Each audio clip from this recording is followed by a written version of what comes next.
So very good afternoon to all of you. And thank you so much for joining us for this session. To me personally, this budget has been an all infrastructure budget.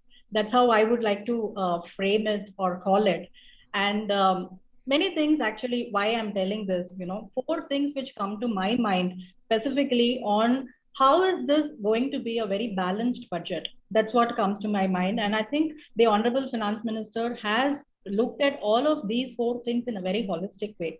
What are the four things? One is obviously the thrust for infrastructure, especially at a time when we are moving towards a V-shaped economy recovery currently, which is happening in the country.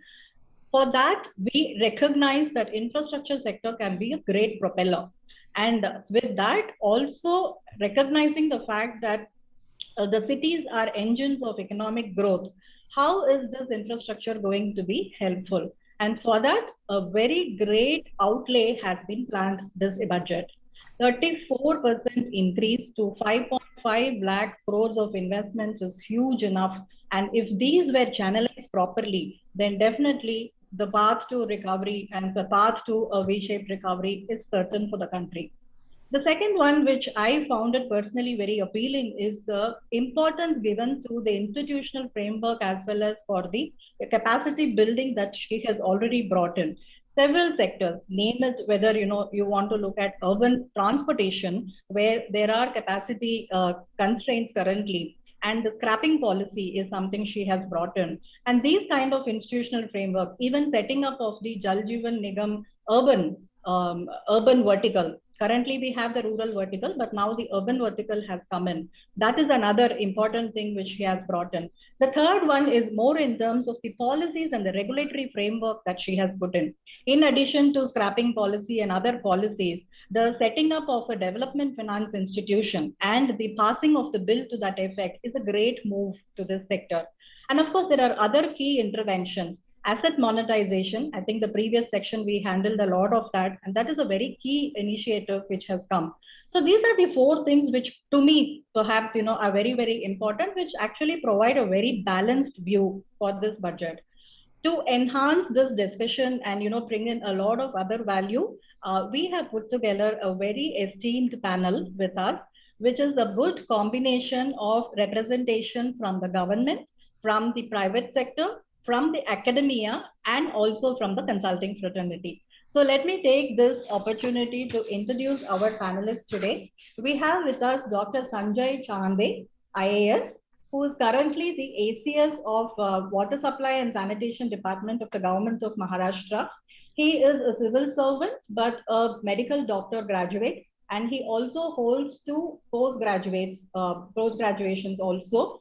He has about 32 years of rich experience of having served in the government sector, right from being the collector of Mumbai to currently the Water Supply and Sanitation Department. He's worked on UIADA programs also. He's also been working on World Bank projects earlier. So a warm welcome to you, Dr. Chande, for us, and we're very, very pleasure. I mean, it's a great pleasure to have you on board with us. Thank you. Thanks, Priya.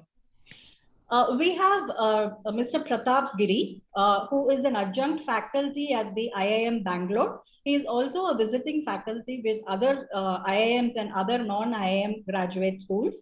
And he brings together his rich experience of having been a corporate trainer for many banks. Have also been, he's written 3 books on corporate finance. So obviously his rich expertise on the capital markets, project financing, especially when there is a lot of thrust to PPP that is being given in the country today. And he's also presently with the ICAI, National Institute of Securities and Market, and he also represents Great Lakes Institute of Management. A very warm welcome to you, Mr. Pratap Giri. It's a pleasure to have you on board with us. Good afternoon, Padma. Thank you so much for inviting me. My greetings to my co-panelists. Yeah, thank you. The private sector holds a very great potential today, and this is where I'm extremely pleasure to have Mr. Matthew George with us. He's an engineering and a management professional. He's been handling the private sector side of infrastructure. He has been a CFO of the India Infit Trust of L&T IDPL. and brings together a lot of rich experience from the private sector investing more in terms of the implementation perspective, the credit perspective, and also in the investment perspective. He also has been involved with, during his L&T IDPL, he has been involved in bringing investments from marquee investors like CPPIB, Commerce, and Alliance. Thank you so much, Mr. Matthew George, for being a part of this panel, and it's a real pleasure to have you with us. You're on mute. Thank you, Priya. Good afternoon, everyone. Yeah. That's a... Yeah. So since we have all these three people, nothing goes complete without the consultants, right? So I'm extremely pleased to bring on stage with you Ravinder Reddy, my colleague. He has very rich experience of over 25 years in consulting field, and he leads the e-governance and the Digitech practice for GT in India. But very recently, over the last 4 years, he's been intensely involved in all the smart city projects that we have been handling. And Ravi also has an army background, and because of that, he's done marquee projects in the e-governance sector and also in police housing, and defense sector. A very warm welcome to you, Ravi. A pleasure to have you on board. Yeah, the pleasure is all mine, Priya. Thank you all. It's great to be here. Thanks. Thank you. So let's just move on straight to the session. I've just structured this session in two phases. The first phase obviously will be to get a general sense of the budget, what according to each of you is the budget. And the second part is a little more specific on the area of expertise that you have either handled before or you're going to handle right now. So starting with Dr. Chande. Dr. Chande, what stood up for you in the budget in the infrastructure sector? We would like to have you your views, especially from the government. How is the government looking at it? What went behind this entire budgeting exercise? To be very honest, I can't say what exactly went behind. Of course, so far as my sector is concerned, we were very hopeful about the substantive, investment. Now, as is almost now a consensus that this budget has primarily been an infrastructure budget, and of course the huge outlay of 5.25 lakh crores. Now, what I would like to, because I'm working in the social sector, what I would like to say that not only it's an infrastructure, but it also gives emphasis, particularly to the social sector. So social infra is I think again a key aspect of this particular budget. We are aware that primarily it's always been, if you take the pie chart, it's always been, power, then roads and railways and airports. If you see, say, last 5-6 years of investment, the social sector around would, count for around 1% plus. So this emphasis, I see emphasis on the social sector in the budget. And if I have to start with my own sector, the RE for water supply and sanitation was 11,500 crores. Okay, that's a revised estimate to 2021. And if you see actually the budget estimate, what the FM has, kept in the budget book, it's 60,000. Okay, now this is almost a 5-fold jump. Now, this type of jump in the water and sanitation sector, I am getting particularly really happy with that investment. And in addition to that, you will be aware that the government has taken a policy decision so far as the 15th FC, that 50% of the 15th FC grant is supposed to be now a sort of tight grant for water and sanitation sector. So by that, we'll be getting, this particular sector would be getting around 35,000 crore, 36,000 crore to be more precise. So it's a huge investment. Now, what I feel that we have to look this infra budget, from the perspective, from the broad perspective, and what, if I go back to the last year, what was announced as a very ambitious project of, the National Infra Pipeline, what they called as NPI. Now, this itself was a very ambitious project, almost, to have investment more than double in the infrastructure sector. And the document talks about almost 111 lakh crores investment over the period of 5 years. Now, there again, if you see the details of the NPI, what government has brought out, there is a specific categorization about the social sector. It talks about the health. It talks about health and education combined, and also it talks about the other social sectors like including water sanitation, then the housing and urban development, smart city, and also stuff. Also the digital infrastructure. So all this put together gets the special emphasis in the national, infra pipeline. Now we have to see whether whatever, and in fact, that particular document gives the total 5 years outlay, and also it talks about almost yearly outlay from the last year. Now, if I look from that perspective, I feel that this budget, it's taking us ahead from that policy pronouncement what the government did. So, as I already said, this particular document said that the water sanitation should get around 60,000, and what we see in the budget is around that.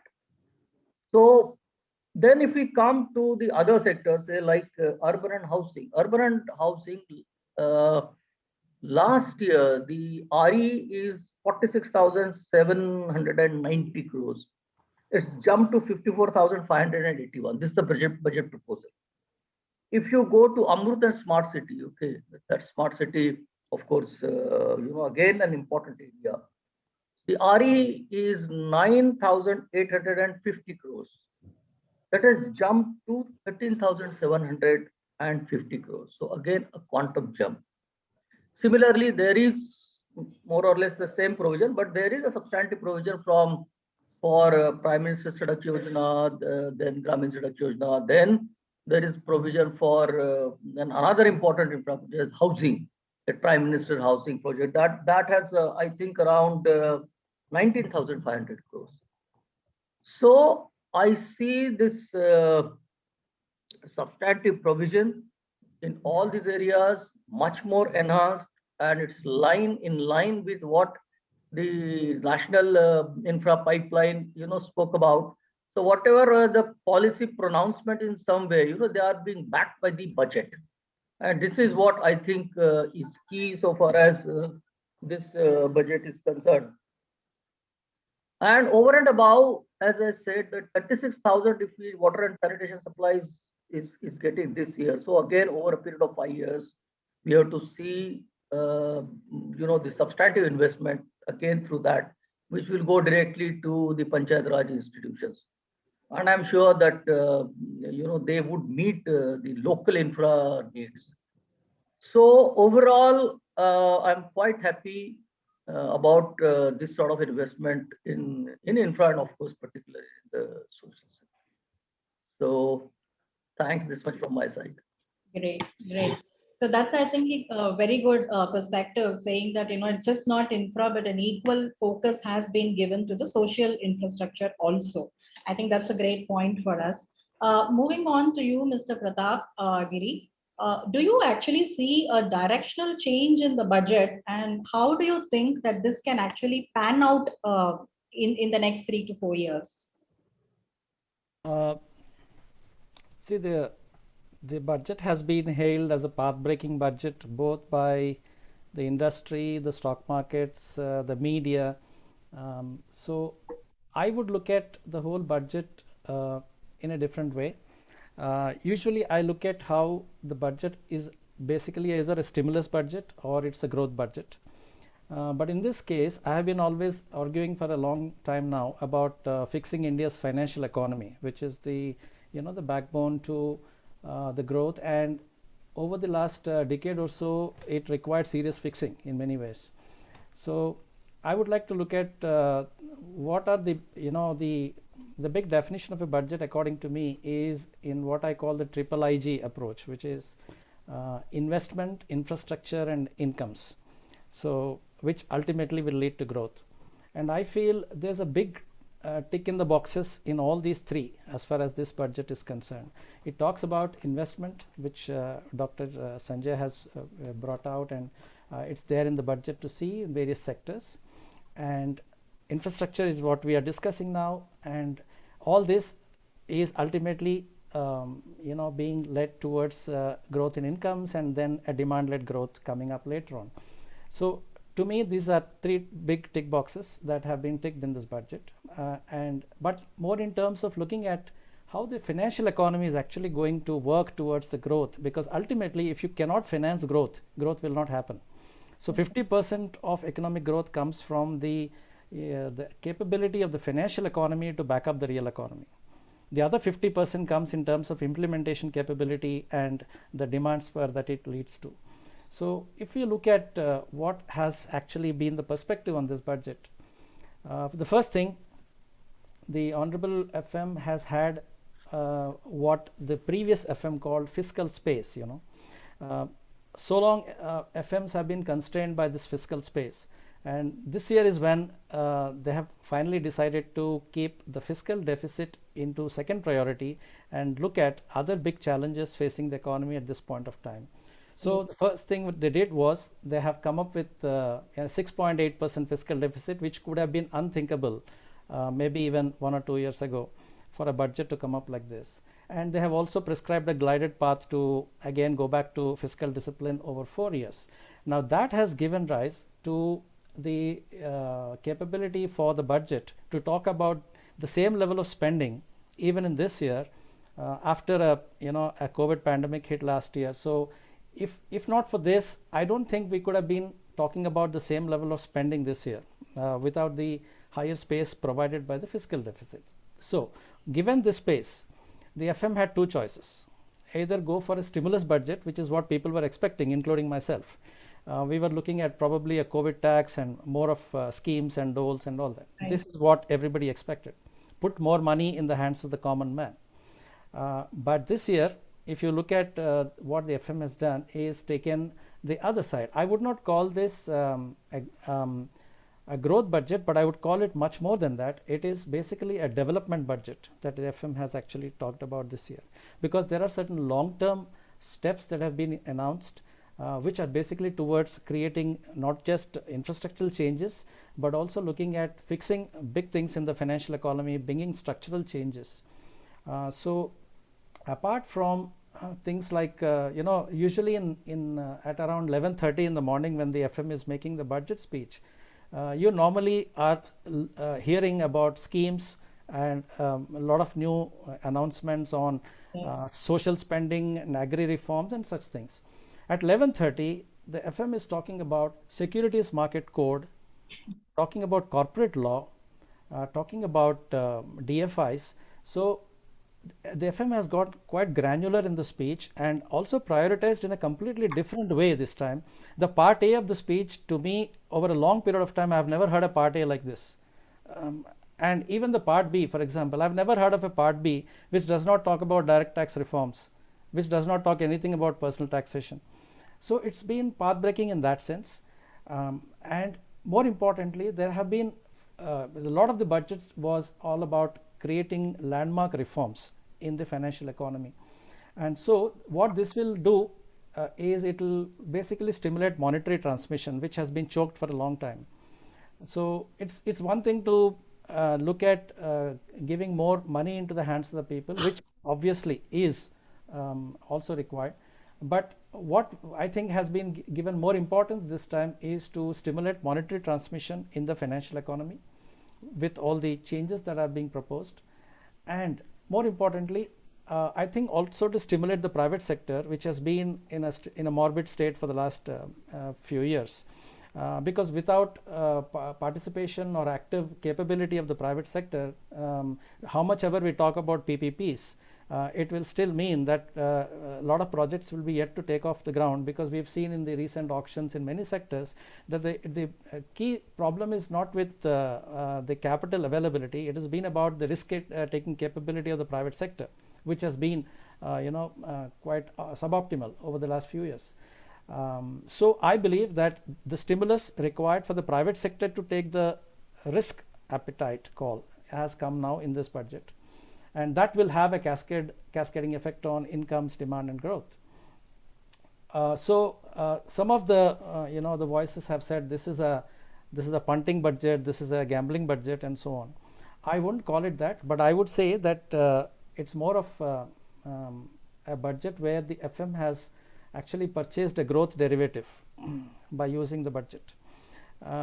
Will this derivative pay off will depend upon the value of the underlying asset. The valuing of the underlying asset, what I believe, is the growth of the economy, and that is what is being looked at as the futuristic direction of the budget.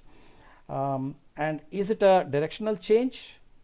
I'm not sure about this for only one reason, because I'm not too sure what will be the position for next year's budget, and that will decide whether this is a directional change or not. But it's definitely a bend in the road, a road which has always been about consumption and stimulus oriented budgets. This is a bend on the road. I have two concerns here for the budget to produce a desired impact. The first is that when we are taking a long-term growth call and trying to bring in changes which are more structural in nature, there is obviously now this added fiscal deficit is going to bring about added concerns about how inflation will behave in the next 12 months or so, and would that actually lead to a corresponding increasing in the interest rates going forward. If that comes through, then it will to a certain extent neutralize the good things about this budget, because if interest rates go up again, we are again talking about dearer capital, and accordingly there will be less appetite for investment. So that's a concern which we have to see how it's going to pan out. So I do believe and I do hope that the central bank will not be compelled to raise interest rates in the near future. The second, of course, is that with the increased spending of the government and the borrowing program that they have announced, will it again lead to a crowding out of corporate bonds in the market? And that would again put back the pressure on the banking system to fund all this growth. These are the two things that need to be looked at with certain amount of concern, because this is what will ultimately decide the depth of impact of this budget on the financial economy. But otherwise, I believe it's a growth derivative budget, and it is more surgical than what it should have been. Thank you, Mr. Pratap. I think that's a very insightful, thing to know that there is a road and there is a bend in the road which has been created. Of course, we do have a lot of other interventions which are to be coming up, and we need to wait for this year to see how the performance, both from the utilization of such large outlays, is being taken up or absorbed by the government, and also side by side how private sector is going to bring in a lot of operational efficiencies. I think to me, operational efficiency and improvement in that is a big thing. If any of these outlays were to be channelized in a proper manner, only then the outcome can be achieved. So great insights on that. And moving on to Matthew, how do you think, or how effective will this government be in terms of implementation of these announcements, specifically from your perspective? Can you just throw some light on that? Yeah. Thank you, Professor and Doctor. It has been quite enlightening listening to you, both of you all. Thank you. Let me just put a different spin to it. This budget, you should take it in the backdrop of what has been happening in the background. Now, the government has been, through NHAI, exploring various monetization methods. You had the BOT, which had a combination of construction and implementation. And then slowly the BOT had evolved into HAMs and TOTs and now InvITs. Now, what actually happens here is you're separating the risks and keeping the risk where it should be. The construction risk, slowly it is being going to EPC players, and bankers who can take on short-term funding, and you have long-term, which will go into the TOTs and the InvITs. Now, let me take a step back in the backdrop of what the government could do. In the current scenario, just see, you had this COVID, and once in our lifetime, hopefully, that something like this is going to happen. In such a scenario, what could they had to focus on healthcare, and at the same time, they have to focus on employment. Now, employment, where could it come from? It has to be from the infrastructure, because that's one of the largest drivers. Like, you exercise your largest muscle to get that, gains what you want. So that's what infrastructure is there. It has been tried and tested. A lot of work has been done in it. It is seeing In fact, if you look at it, the concession agreements of our country is, far superior to the other concessions we have in other countries. So we have a good positive there. Now, coming back to what is happening in the background, NHAI had been, looking at various options, and the private sector, road sector particularly, has now reached an evolved state whereby we know, of course, there's a lot of fine tuning which always be required. But we know going on from now onwards, slowly maybe you could let go of the hands of NHAI and say, okay, you manage on yourself. You have the TOT, which has been seen a fair lot of success. You have the InvITs, which is coming up, fair lot of success. You do a little enabling clauses there. You bring in a DFI, whereby, to take care of long term, because banks typically know how much they can go up to 15 years. You have a DFI, which can take a longer term the construction risk. So banks can free up their capital. It will move more to the DFIs. Banks can take more of their capital to get into something what Dr. Sanjay and all was talking of on the sanitation, water, those fronts. Now, maybe one of the things which other sectors like water or sanitation could learn from is again the road sector, because we have seen a fairly there's a lot of learning in the road sector. Right from the combining BOT agreements and all that.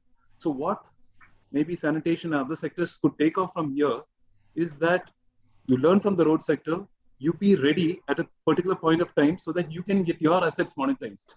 Initially, you do the construction, you have to fund it, of course. A lot of borrowings, it will lead to interest rates going up. There's limited that the monetary policy can do. So all that will happen. But you get your act together right from day one. You learn from other sectors, have the concession agreements in place so that when it comes into this thing, you can take off in the right thing. So keeping this in mind, now what has the government done? The government has said, okay, now NHAI, it can start monetizing. Let me give a whole lot of things for it to start creating this asset. So once assets are created, you have a natural pipeline for monetizing. Right. So actually, it's a good story which is coming up, and in parallel, you have set up a DFI. So DFI is not going to take off. I mean, of course, it will take some time to do. But by the time these assets are there, you have a good DFI to cater to the debt. You have foreign investors. You've eased up FPI into India. It will hopefully, it won't put too much strain to reduce the strain on Indian borrowings. You have FPI funds coming in. You have foreign investors coming in as either units or equity or FDI or various things. You're creating a long-term vision, not just 1 year. No, you're creating a pipe of future. Now, what we could just look at what's happening. There's the like what Professor said, there's a substantial move into into capex. Now, of course, this capex is on a weak base, but hopefully with the vaccine, there will be a lot of catch up on that weak base.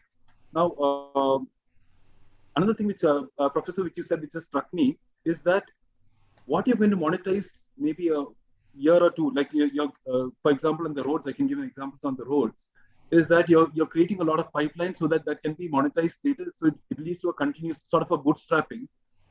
One of the things which Professor mentioned was the value of assets. What is the value of the underlying assets? Now, what you should be looking at is how can you increase the value of that underlying assets? I mean, I can give a lot of examples from the road sector, but right from day one, you have a lot of learnings. I mean, there should be a lot of discussions right now with maybe from the sanitation, water. There are so much things, because even I do see as cities get more congested, there will be a lot of emphasis on water and sanitation, and water is going to be a big issue going forward. Right now, get your basis, start the discussions with NHAI, see what has gone right there, what has worked, what has not worked, learn from it, and then see how to move forward.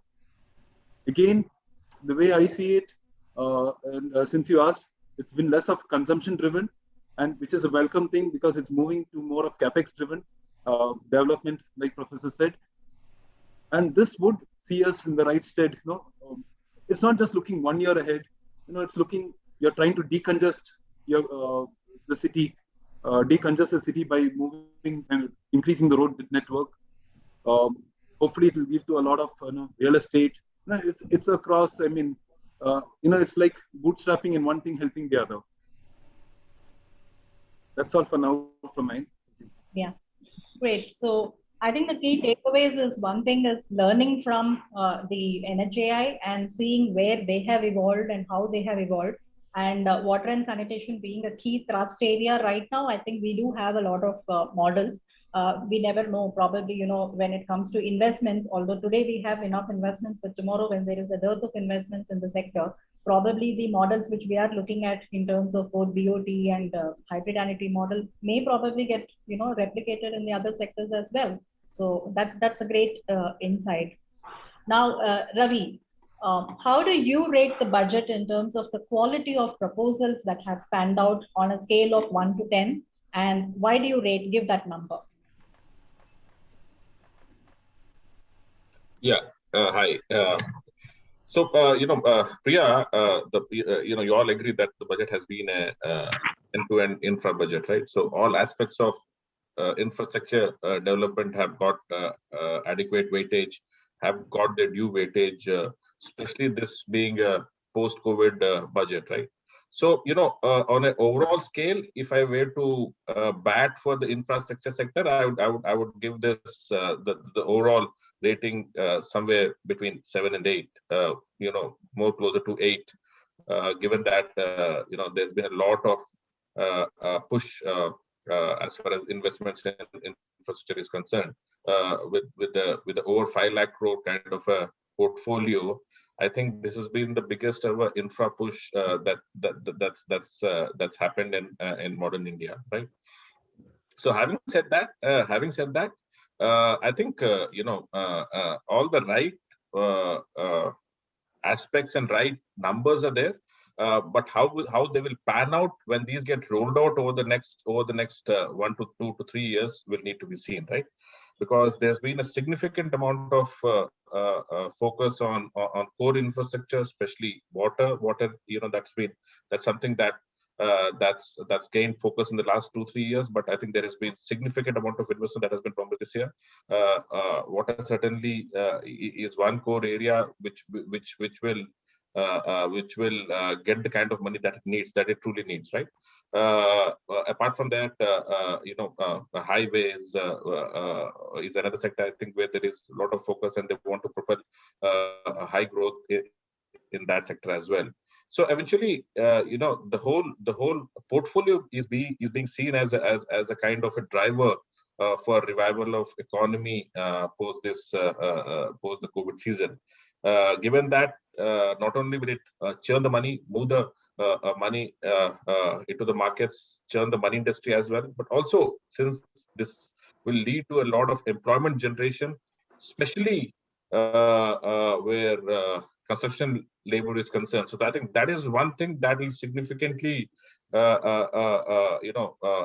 propel the country out of the slumber that it was for the last 1 year. So eventually, I think these are some points where we'll have to wait and watch as to how these initiatives pan out as far as physical measures are concerned. But as I said, I think all the right ticks at the right places, 8 out of 10, kind of a number at this stage.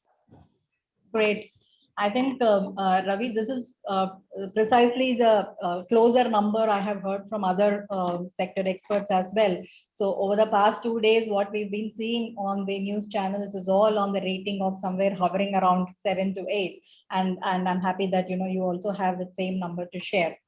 Now moving on to the second session, a little more specific on what we want to talk about, the insights and the views from the experts out here.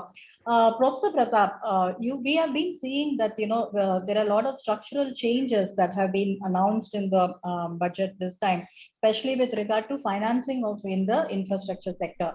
So what, according to you, are the landmark proposals in the budget with structural changes? And when do you think that these things will happen in a period? What is the time frame in your mind? As far as I can see, the 3 big bang announcements which have come as far as structural changes are concerned, one may think that they are not related to infra, but they're related more to banking. But the actual fact is that they have a huge connection with infra. Right. The first, I believe, is the setting up of a DFI, which I personally believe that the dismantling of IDBI into a commercial bank, which even the FM has admitted in a post-budget interview, was a big mistake. IDBI was never having the skills to become a commercial bank. It should have been the leader of financial institution framework in this country, because it had done an excellent job for the last 40 years before the DFIs were dismantled in the late 90s. That should never have been done, in my view.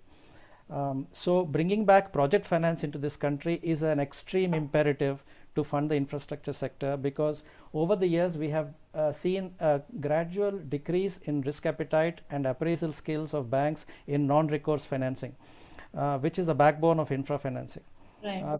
The more we create skills and risk appetite and identification and appraisal skills in the non-recourse sector, the better it is to evaluate projects and take corrective measures as and when project starts implementation. So that's a very big change, because we need a special purpose institution. I think the IDFC was tried out, but it didn't work. We do have the IIFCL as of today. Probably maybe one view of thought could be that the IFCL itself could have been pushed forward, more empowered to become the DFI for the infra sector. I still don't know what the thinking internally was about that, but eventually I believe that a special purpose DFI for the infrastructure dedicated into non-recourse financing and big ticket project funding capability is a must for this country to move forward. That's a big plus in this budget. The second, though we've been seeing media reports and people talking about the bad bank, I don't think it is actually a bad bank that they have brought out. A bad bank is a different concept altogether. What they have tried to do is to bring a distressed asset aggregator, which is the biggest requirement at this point of time, because we have a large set of 78% or so of PSU banking in this country. So what happens is bankers have to take decisions based on certain protocols in the PSU system, which will delay matters, because they will have to aggregate these debts into a common platform so that it can be resolved faster. With a mix of private banks, foreign banks, and majority PSU banks, we have a very complex banking structure for debt aggregation.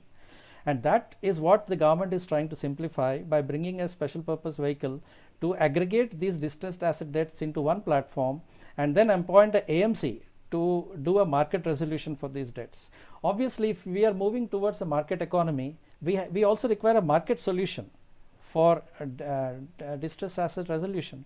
We can't simply look at the judicial side of it through the IBC. IBC is there, but IBC cannot be panacea for the entire debt resolution of this country. We need a market mechanism also.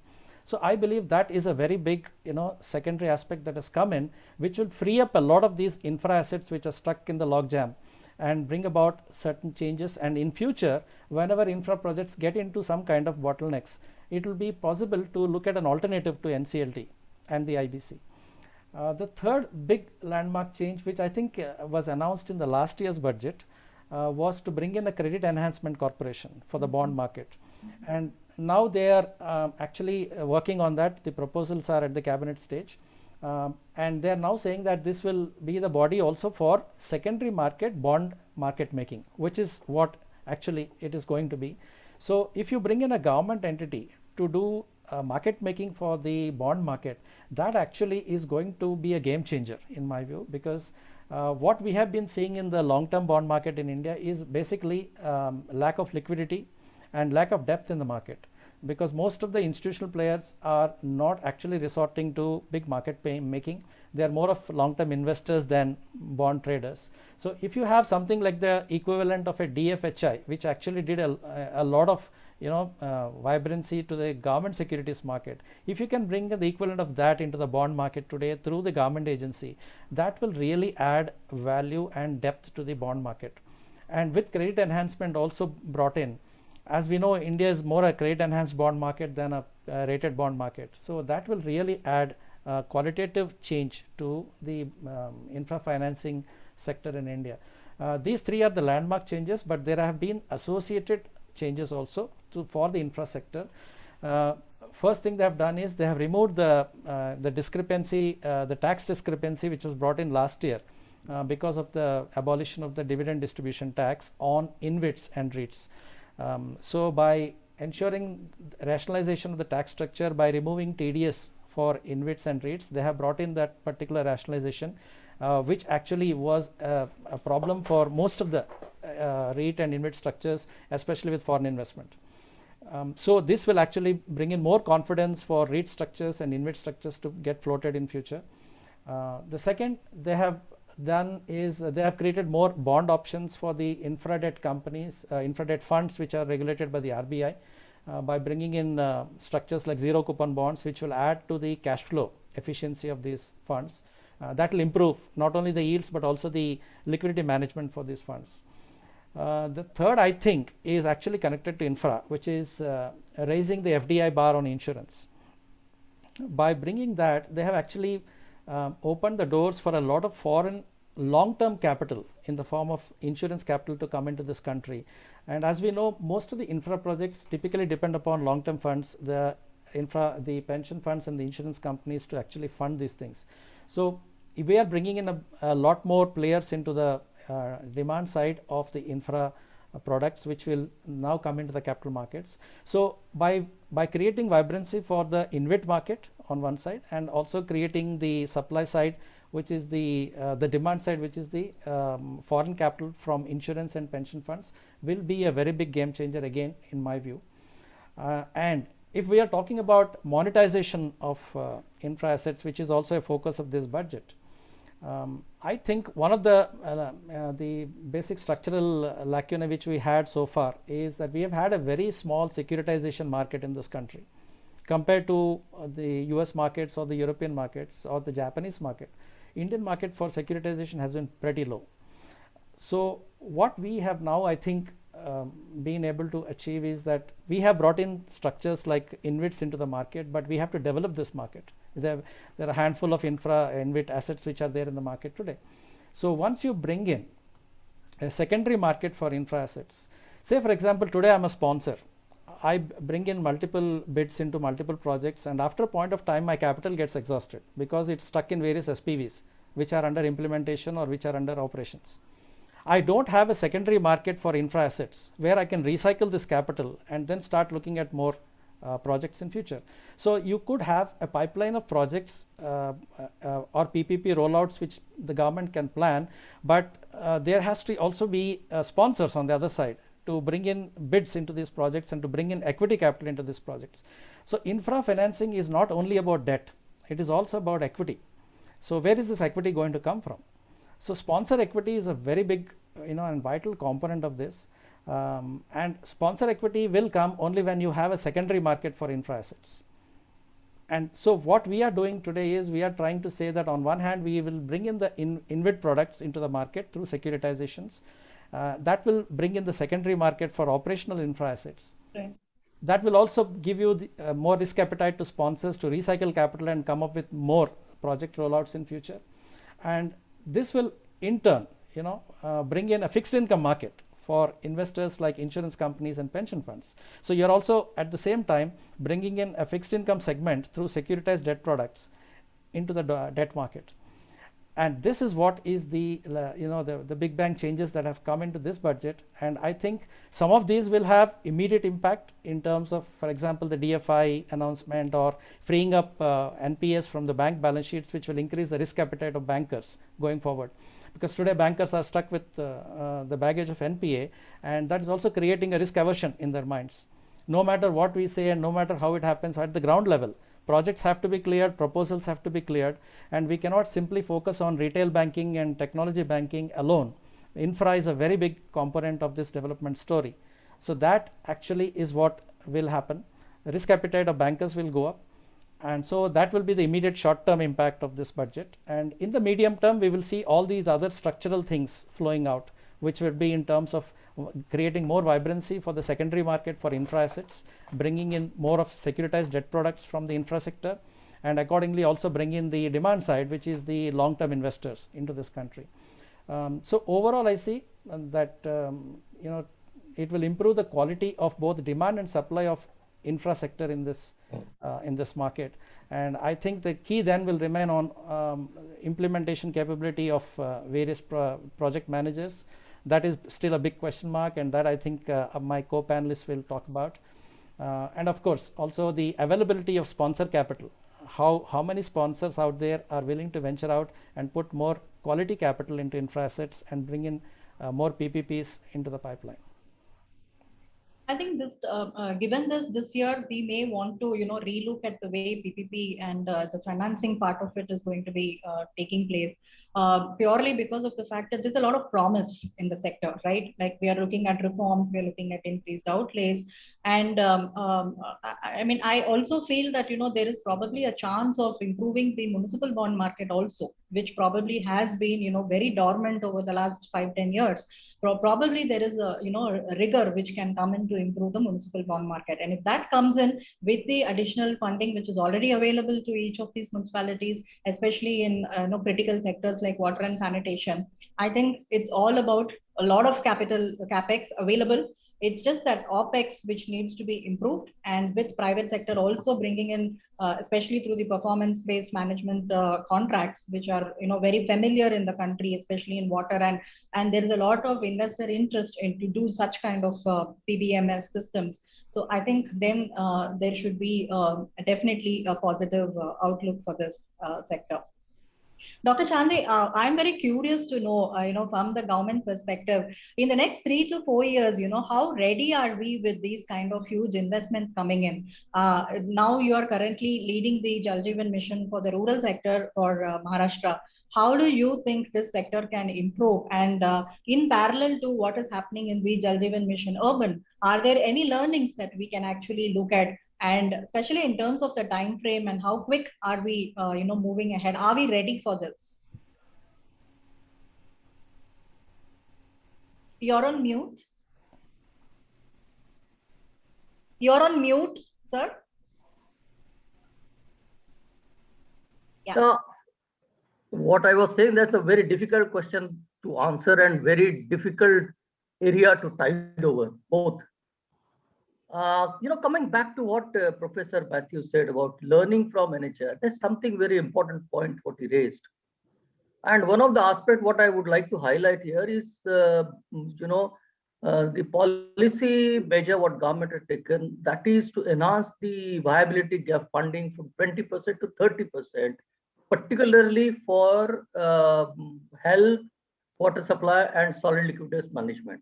Right. Now that itself is another way, and to attract more and more investment in this particular sector and take us towards these new PPP models and all that. That is one. Second, you also referred about another aspect of the learning and different models of PPP. So in fact, we ourselves in the state of Maharashtra, we had taken the decision to we have drought-hit area, that is Marathwada, and we are partnering with Israel consultant Mekorot, which is a public sector company of Israel government, and we have taken the decision to have a sort of a water grid connecting all dams over there in hybrid annuity model. And we had floated RFP, we got good response also. There are whenever you whenever you are getting into such ideas, of course there are a lot of challenges and a lot of issues which come up. So we are still trying to negotiate, so to say, because the funding is huge. Even if we get resources from the private sector, the amount what the government will have to put itself is very substantial. So this is another, but what I'm saying is that, this social sector also, we are opening up and learning from, our experience with sectors like road. That's the first thing. Now, if you see the absorption of funds, I would like to give you an example of the SBM1. SBM1 was also a challenge, but I think so far as the absorption is considered, we can say that it has been a good absorption story. The government of India, if you go through the different reports, they are talking about almost 67,000 crores, last 2014 to 2019 crores. And in addition to that, almost 40% by state. So that has shown us the way. If we go in a decentralized manner with lot of technology driven monitoring, we can have quality fund absorption. So that's, I think, it's a ray of hope in that sense, and the way in which a particular, we have demonstrated that yes, it's possible. Second, I was reading about the smart city. The smart city, we had problems. They had problems, and last year they had absorption only up to the extent of 34%.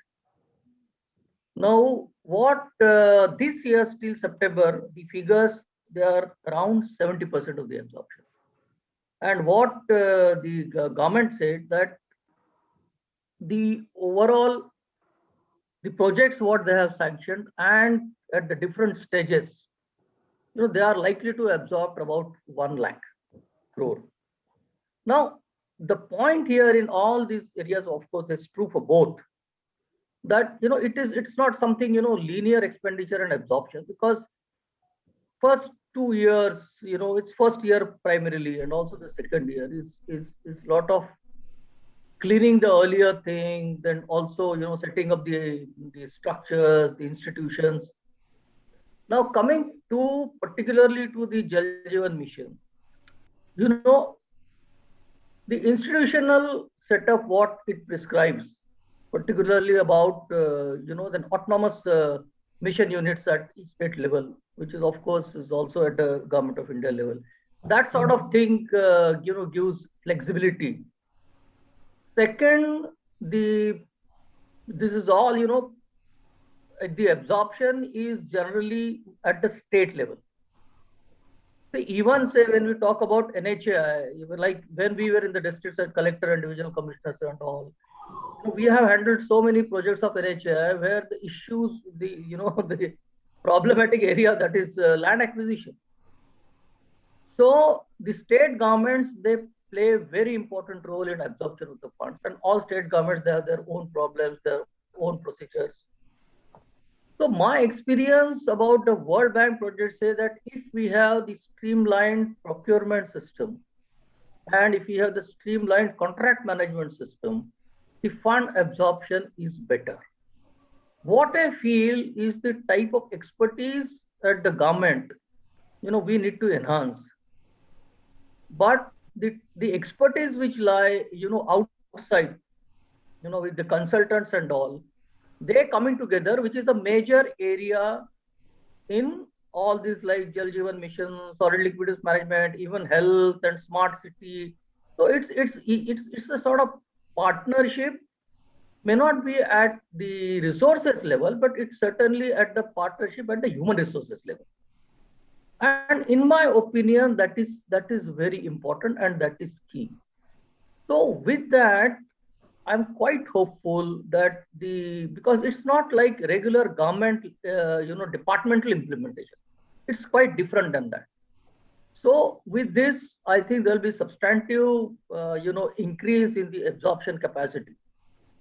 Second, as I already highlighted, that this decentralized mechanism, and at least in states like Maharashtra, Karnataka, Gujarat, Rajasthan, the Panchayat Raj administration is pretty good. It's pretty good and pretty vibrant.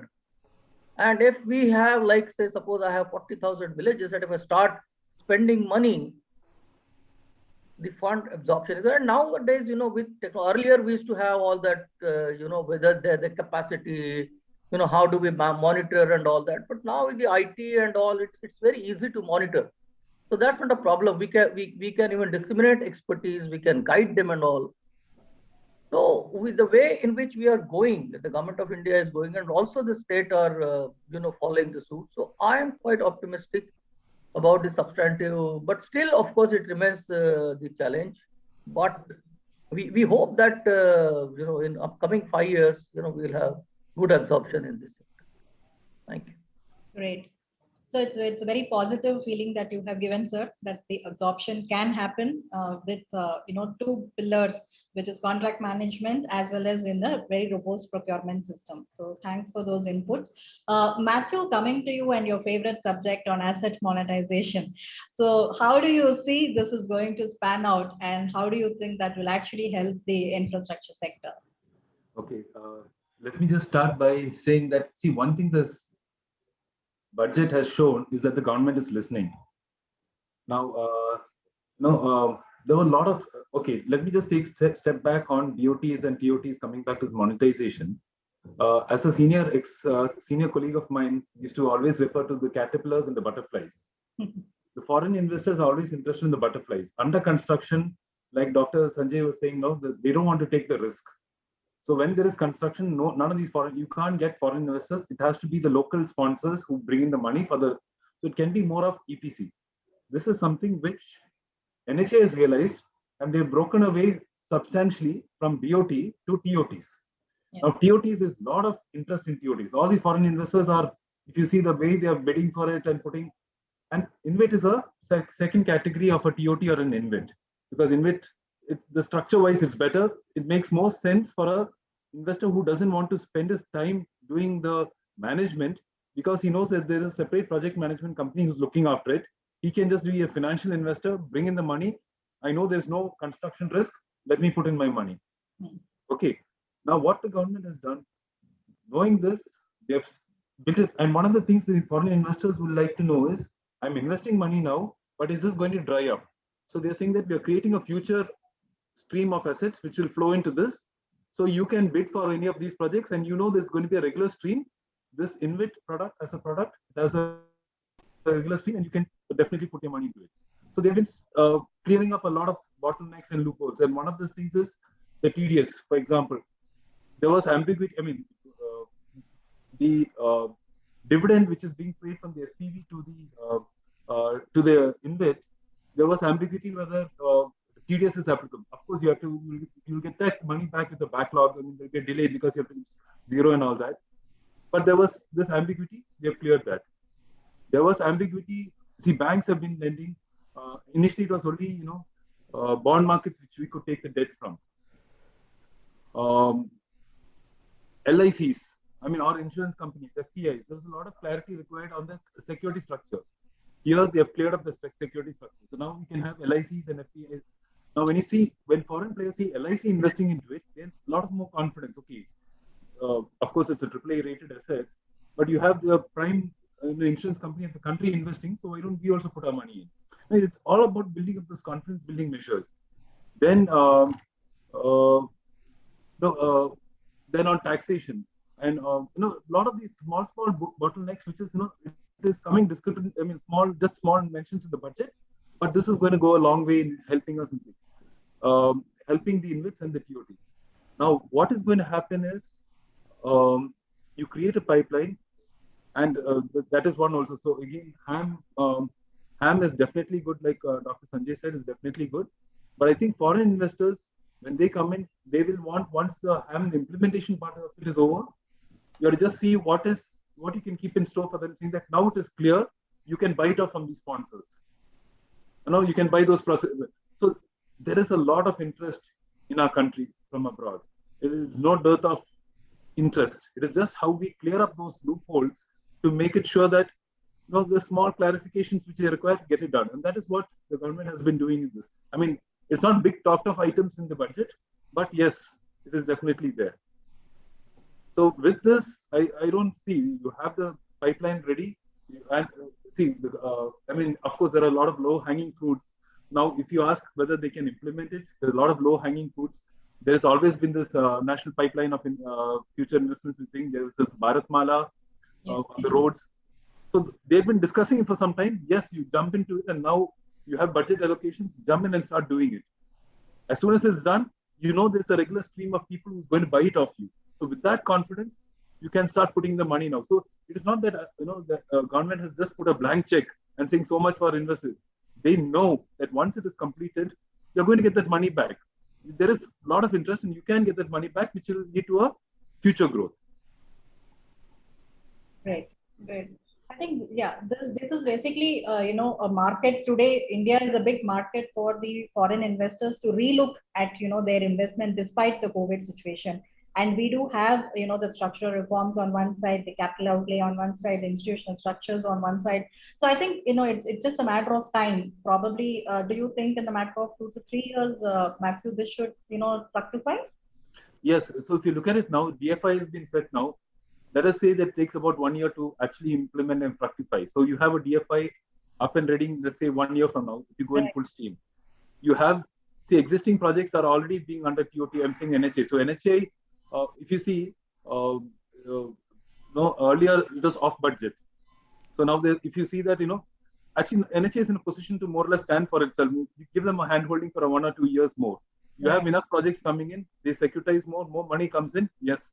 Say about a time frame of 2 years, I think we'll have a lot of money coming in. Right. So it's not a short-term looking budget. Okay. Fine. So Ravi, we've had very exciting insights from all of them. I would like you to sum it up for us to say 34% increase in this infra spend is truly a huge jump. So how do you see it happen realistically on the ground? I think you've been a good bridge between the government and the private sector as a consultant. So your thoughts and views, please. Yeah. So I know Priya, we're running short of time actually, so I'll keep it short. Yeah. So I think 34% jump in the budget is phenomenal. But as you say, whether all of it will actually turn into reality. While there is a lot of optimism in the market, but but people like me will always have that little bit of apprehension as well, right? So if you were to see example of and taking a cue from what Dr. Chande was saying as to how big bank projects start and where they end up, right? So if you take the examples of the whole smart city mission, right? So eventually, about 4 years ago, the same enthusiasm was there as far as urban development, as far as the mission itself, and the total outlay of some 2.5 lakh crore was done on that, right? But 4 years into it, and having participated in every aspect of it for the last about 4 years, I'm not saying that there've been significant lapses or there've been significant failures, but the desired aims, to the extent desired, probably have not been achieved, right? So there is always that gap, between what's desired and what's achieved. So that's having a view to all such large scale initiatives. I would say that execution is the weakest link in this whole chain, right? That means the way we construct the programs, the way we design the programs, or even the initial step of identifying the project to be done, right? That itself is such a crucial step, because several times what happens is the identification itself goes wrong, and then 4 or 5 or 6 months down the line realize, okay, the product isn't feasible at all. So identification of projects, feasibility reports, DPS, etc., should have that kind of strength to withstand the test of time and scrutiny, right?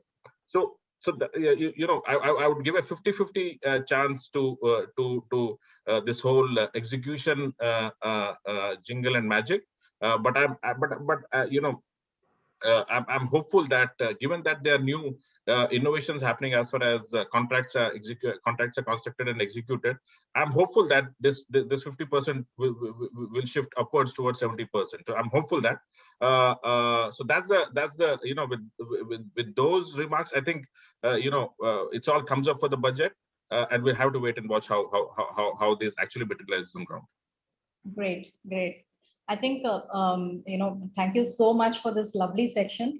And I have about a lot of questions coming up, but as I'm reading the questions, I understand that most of it has been answered by the panelists already. Ravi just talked about the fact that, the subcontractors and vendors are to be, taken care of, because without those and the payments coming to them on time will definitely be, a hamper in the project execution.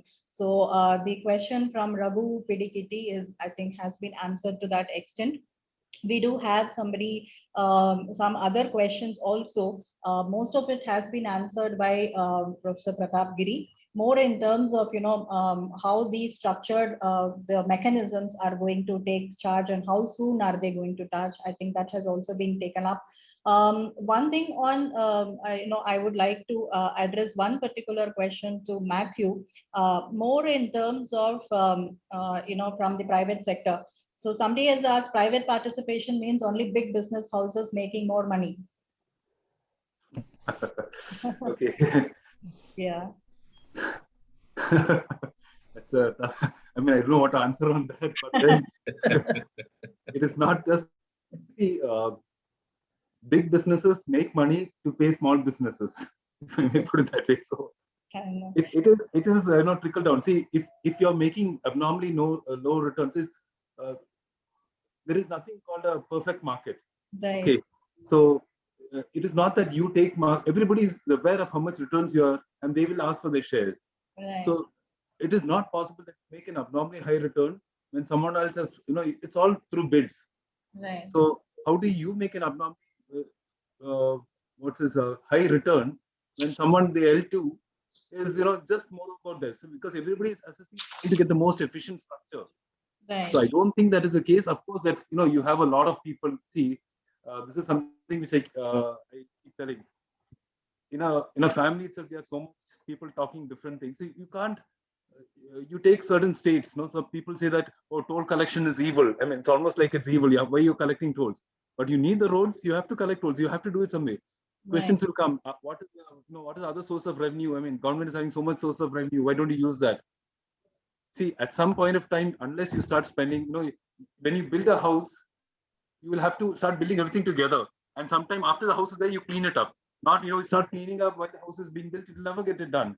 Right. So coming to this question on big businesses making big money, it is not the fact, because I don't think if that is the case, you have more NPAs from the big businesses now because they're losing out money. And it is not that they're doing anything willfully. It is, okay, again, this one comes back to what Ravindra Reddy has said, is on when you're doing the execution and selecting the projects. So maybe that could be better so that big businesses don't lose money and it doesn't turn into an NPA, because again, it is a non-recourse financing. See, the business has to make sure that they survive, that they make decent return and they survive. So you cannot have a recourse funding that is, where it dips into their balance sheet. As a result, some projects may get bad. As a result, it goes bad books into the bank's thing. And then people say that the business has made money at the cost of the banks. That is not so. I mean, it's a long discussion, but I'll be happy to discuss on it somewhere. It's not that willfully. It's not willfully that these companies are going bust. Right. They are doing their best. Of course, there are cases of that, but then those are outliers. Yeah. Padma, I would just like to add a word, speak for Mr. Matthew here. Yeah. Is that the equity IRRs on infra projects in India have been pretty bad till now. So actually, entrepreneurs have not made money. It's only now we are creating a market mechanism which will be more vibrant going forward, where we can actually recycle operational infra assets, and that's where the future capital is going to be invested. So I think it's good for everyone, not just the entrepreneurs, to find equity IRRs. It is good for the economy. We're building national assets, and to that extent, it's a win-win for all. It's not just that the rich are going to become richer. That's a very narrow definition of infrastructure. And that's the whole point of having brought in VGF funding, to promote, private sector investments into the thing wherever there is a gap to meet the equity IRR. So I think that's the answer. In the interest of time, I'll just take one quick question, and I would like to answer that from Dr. Chaubey, who's asking, how are we going to address the environment and pollution related challenges in urban infrastructure? So I think, Dr. Chaubey, the answer is very simple. This current budget also provides for that. The scrapping policy is one such example where vehicular pollution is going to be drastically reduced once the policy comes in. They have very clearly defined for domestic and private vehicles versus commercial vehicles what is the limit and number of years which has to be done. There will be a testing mechanism, and then the vehicle scrapping is there. So that's just one tip of the iceberg, but there are many such things in the thing. So I would request you to read the blueprint of or the fine print of the budget. The annexures are all available on the internet, which will give you a lot of information. So with this, I think let's come to the concluding session. Thank you one and all, Dr. Sanjay, Professor Pratap Giri, Matthew, and Ravi, for an exciting session. And we do hope to be in touch with each other in the coming days as well to see how the budget gets panned out. Thank you all. Thank you so much. Thank you.